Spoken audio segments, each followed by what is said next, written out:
In diesem Video lernst du, wie du automatisch Geld sparen kannst, ohne auf Konsum verzichten zu müssen. Dadurch sparst du automatisch und im Hintergrund Geld an, das du dann als Sicherheit oder für deinen Vermögensaufbau nutzen kannst. Bleib dran!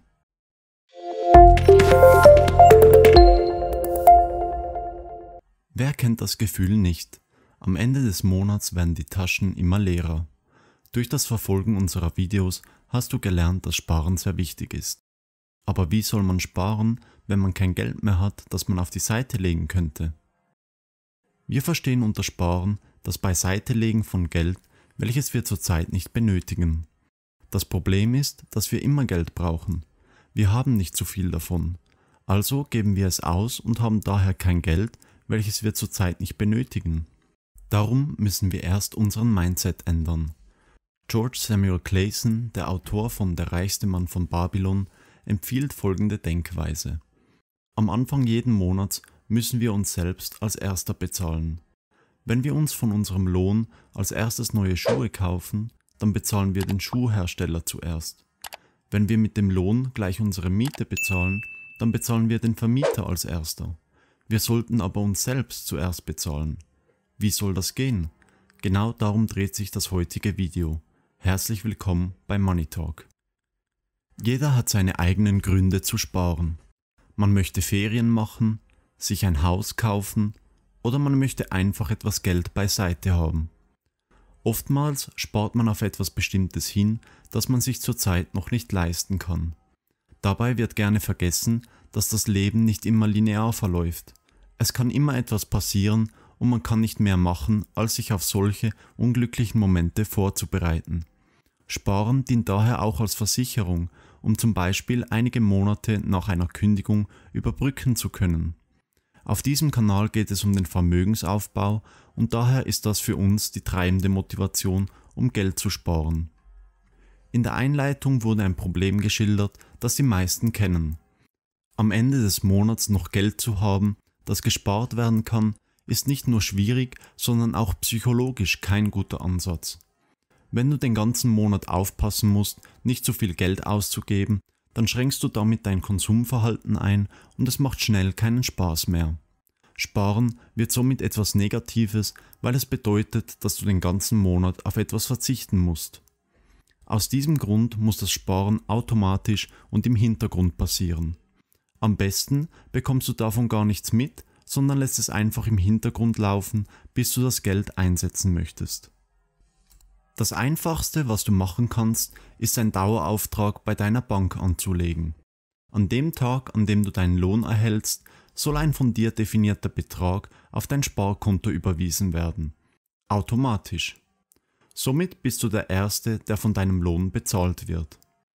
Zusätzlich hast du damit das Sparen und deine Konsumausgaben getrennt. Du kannst nun problemlos dein Guthaben auf deinem Konsumkonto verwenden, ohne dir Sorgen um das Sparen machen zu müssen. Als Erster musst du dir genau überlegen, wie viel du monatlich sparen möchtest. Versuche hier nicht in konkreten Zahlen, sondern in Prozentzahlen zu denken. So kannst du auch bei einer Veränderung deiner Einnahmen deine Strategie beibehalten. Die Prozentzahl, die du monatlich beiseite legen möchtest, nennt man Sparquote. Wichtig ist, dass du erst deine Fixkosten definierst, um sicherzustellen, dass du nicht zu viel Geld beiseite legst und deinen Alltag nicht mehr bestreiten kannst. Fixkosten sind monatlich wiederkehrende Kosten wie Miete, Einkauf, das Auto, Smartphone-Verträge oder Versicherungen. Jährlich wiederkehrende Kosten, wie zum Beispiel Steuern, solltest du durch 12 teilen und zu deinen monatlichen Fixkosten dazu rechnen. Ich empfehle dir eine Sparquote von mindestens 10% deiner Einnahmen. Wenn du dir unsicher bist, wie du auf diese Zahl kommen sollst, dann findest du in der Videobeschreibung einen Link zu einem Video, in dem ich diese Gedanken ausführlich erkläre. Als nächstes solltest du dir Gedanken darüber machen, wofür du überhaupt sparen möchtest. Um dein Auto zu reparieren, musst du kein separates Sparkonto anlegen. Das Sparen soll entweder deiner Sicherheit im Falle eines Notfalls, wie zum Beispiel einer Kündigung oder dem Aufbau von deinem Vermögen dienen. Auch dazu findest du Hilfe in dem unten verlinkten Video. Wie könnte ein solches Sparsystem in der Realität aussehen? Als Beispiel gehen wir davon aus, dass du gerne eine finanzielle Sicherheit auf der Seite hast und dein Vermögen aufbauen möchtest. Nehmen wir an, du erhältst 5.000 Euro im Monat. Davon möchtest du 10% sparen und für deinen Vermögensaufbau nutzen.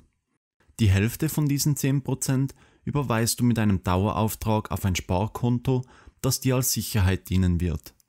Dafür kannst du bei deiner Bank anfragen. Bei einigen Banken erhältst du ein kostenloses Sparkonto zu deinem bestehenden Girokonto, also deinem Alltagkonto, dazu. Wichtig beim Sparkonto ist, dass du keine EC-Karte dazu bestellst. Die Hemmschwelle, Geld von deinem Sparkonto zu beziehen, soll möglichst hoch sein. Im Idealfall hast du nur via Online-Banking Zugang darauf. Der Grund, warum der Zugang erschwert sein soll, ist einerseits, um dich vor dir selbst und kurzfristigen Entscheidungen zu schützen.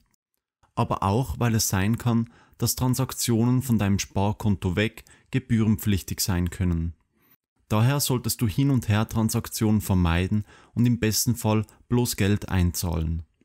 Die restlichen 50% überweist du via Dauerauftrag auf dein Investmentkonto. Zum Beispiel hast du hierfür ein Konto bei einem Aktienbroker wie Swissquote. Auf diese Konten kannst du via Dauerauftrag fixe Beträge überweisen, um sie dann zu investieren. Unter dem Strich bedeutet das nun für dich, dass du am Anfang des Monats, sobald du deinen Lohn erhältst, nur noch 4.500 Euro auf deinem Konto siehst. Und zwar, weil du die anderen 500 Euro bereits an dich selbst bezahlt hast. Du wirst merken, dass dir die gesparten Euros wahrscheinlich gar nicht auffallen werden. Damit hast du eine Win-Win-Situation erreicht, weil du weiterhin so leben kannst, wie du möchtest, ohne dir Sorgen um das Sparen machen zu müssen. Mit Daueraufträgen automatisch zu sparen ist nicht nur finanziell sinnvoll. Du wirst ein Gefühl bekommen, dass du deine Finanzen im Griff hast. Du wirst merken, wie schnell sich kleinere Beträge zu einem beachtlichen Betrag anhäufen können, und du wirst wahrscheinlich deine Sparquote erhöhen wollen, weil du merkst, dass dir das Geld nicht fehlt, sondern sinnvoll weiterverwendet werden kann. Das war's auch schon mit dem Thema automatisch Geld sparen. Wenn du Fragen oder Anregungen hast, schreib es doch gerne in die Kommentare und lass ein Like da, wenn dir das Video gefallen hat. Wenn du das erste Mal bei Money Talk dabei bist, dann würde ich mich freuen, wenn du den Kanal abonnierst. Ich produziere regelmäßig Videos zu den Themen Geld, persönliche Finanzen und Anlagestrategien, um dir die Welt des Geldes näher zu bringen. Ich freue mich, mit dir in Kontakt zu bleiben und vielen Dank für deine Zeit. Bis zum nächsten Mal, hier bei Money Talk.